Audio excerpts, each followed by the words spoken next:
Class 11th monthly examination दिसंबर 2024 के biology के बिल्कुल ओरिजिनल क्वेश्चन पेपर को देखेंगे, जिसमें केवल सब्जेक्टिव का आंसर हम लोग देखने वाले हैं। ठीक है, टोटल सब्जेक्टिव का आंसर देखेंगे। इसके पहले वाला वीडियो में मैं पूरा सब्जेक्टिव का आंसर बता चुका हूं, बिल्कुल 100% सही उत्तर के साथ। तो यदि आप उस वीडियो को नहीं देखे हैं तो उसको देख लीजिए। ठीक है, इसमें केवल सब्जेक्टिव का आंसर हम लोग देखने वाले हैं।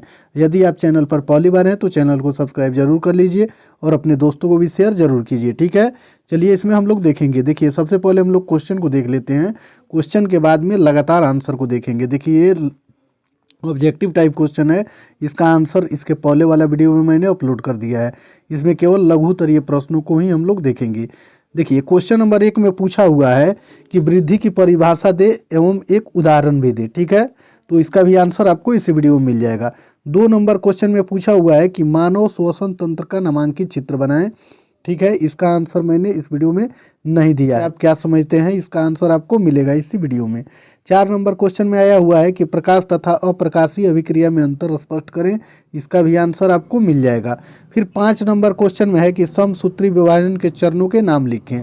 ठीक है, फिर 6 नंबर क्वेश्चन में एंजाइम क्या है, कम से कम 3 उदाहरण दें। ठीक है, चलिए फिर आगे वाला 7 नंबर क्वेश्चन में आया हुआ है कि एक बीजपत्री तथा द्विबीजपत्री मूल में अंतर स्पष्ट करें।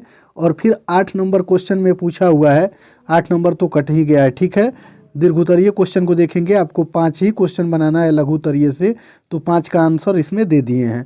दीर्घोत्तरीय क्वेश्चन में क्वेश्चन नंबर 11 से 15 तक दीर्घोत्तरीय है, जिनमें से 3 प्रश्नों का उत्तर आपको देना है।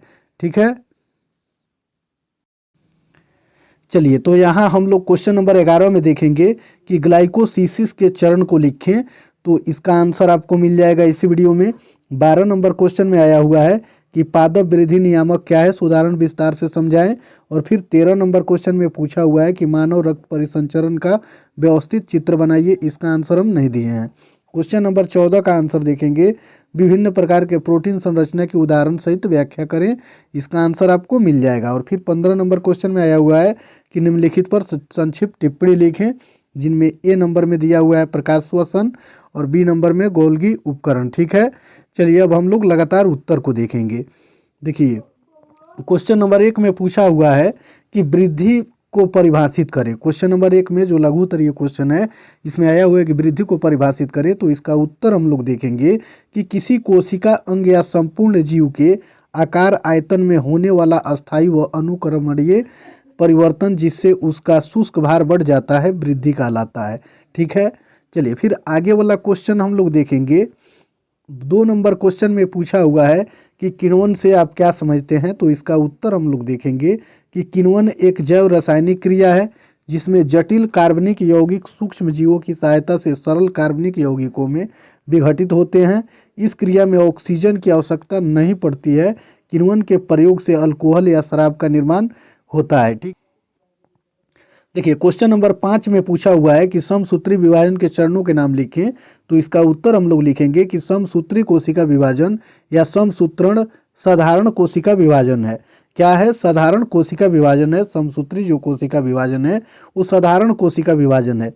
इसकी संपूर्ण प्रक्रिया 2 चरणों में पूरी होती है। प्रथम चरण में कोशिका के केंद्रक का विभाजन होता है। इस प्रक्रिया को केंद्रक विभाजन कहते हैं। ठीक है, या कैरियोकाइनेसिस भी इसको बोला जाता है। और विभाजन के द्वितीय चरण में कोशिका द्रव्य का विभाजन होता है। चलिए फिर आगे वाला क्वेश्चन हम लोग देखेंगे। 6 नंबर क्वेश्चन में दिया हुआ है कि एंजाइम क्या है, कम से कम 3 उदाहरण लिखें। तो इसका उत्तर हम लोग देखेंगे कि हमारे शरीर में ज़्यादातर एंजाइम अग्नाशय, पेट और छोटी आंत में पाए जाते हैं।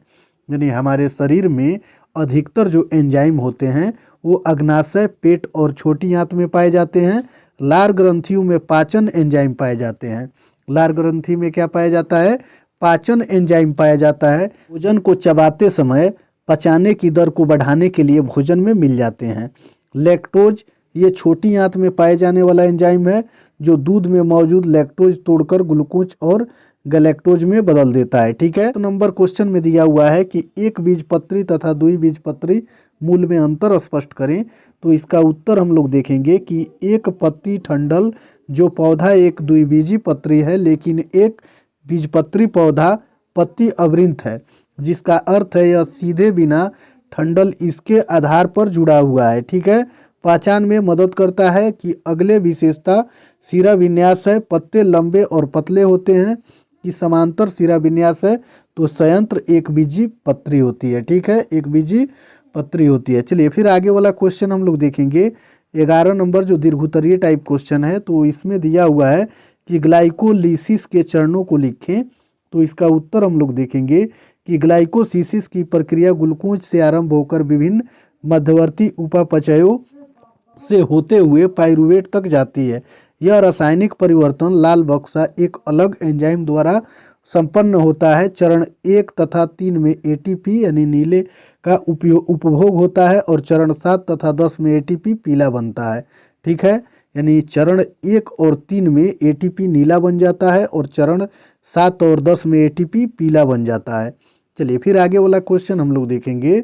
12 नंबर क्वेश्चन में पूछा हुआ है कि पादप वृद्धि नियामक क्या है। तो इसका उत्तर हम लोग देखेंगे कि पादप वृद्धि नियामक पीजी या रासायनिक पदार्थ होते हैं जिनका इस्तेमाल पौधों की वृद्धि को नियंत्रित करने के लिए किया जाता है।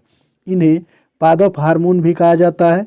पादप वृद्धि नियामक पौधों की वृद्धि और विकास से जुड़े कई पहलुओं को नियंत्रित करते हैं। इनके जरिए पौधों में ये बदलाव किए जा सकते हैं: शाखाओं को बढ़ाना, टहनियों की वृद्धि को कम करना, वापसी के फूलों को बढ़ाना और अतिरिक्त फलों को हटाना, फलों की परिपक्वता को बदलना। ये सभी काम पादप वृद्धि नियामक द्वारा होता है। ठीक है, चलिए फिर आगे वाला क्वेश्चन हम लोग देखेंगे। 14 नंबर क्वेश्चन में दिया हुआ है कि विभिन्न प्रकार के प्रोटीन संरचना की उदाहरण सहित व्याख्या करें। तो इसका उत्तर हम लोग देखेंगे कि प्रोटीन की संरचना उसके कार्य और गुणों को निर्धारित करती है। प्रोटीन की जो संरचना होती है वो उसके कार्य और गुणों को क्या करती है, निर्धारित करती है। प्रोटीन की संरचना को मुख्य रूप से 4 स्तंभों में वर्गीकृत किया जा सकता है, जिनमें प्राथमिक संरचना यानी प्राइमरी स्ट्रक्चर। प्राथमिक संरचना प्रोटीन के एमिनो एसिड अनुक्रम को संदर्भित करती है। यह अनुक्रम प्रोटीन के कार्य और गुणों को निर्धारित करती है। उदाहरण के लिए इंसुलिन प्रोटीन की प्राथमिक संरचनाओं में से 51 एमिनो एसिड शामिल होते हैं। यानी इंसुलिन प्रोटीन की प्राथमिक संरचना में 51 एमिनो एसिड शामिल होते हैं जो एक विशिष्ट अनुक्रम में व्यवस्थित होते हैं। और वहीं फिर द्वितीय संरचना यानी सेकेंडरी स्ट्रक्चर में देखेंगे कि द्वितीयक संरचना प्रोटीन के अल्फा हेलिक्स और बीटा शीट जैसे स्थानीय संरचनात्मक तत्वों को संदर्भित करती है। ये तत्व हाइड्रोजन बंधन और अन्य आंतरिक बलों के कारण बनते हैं।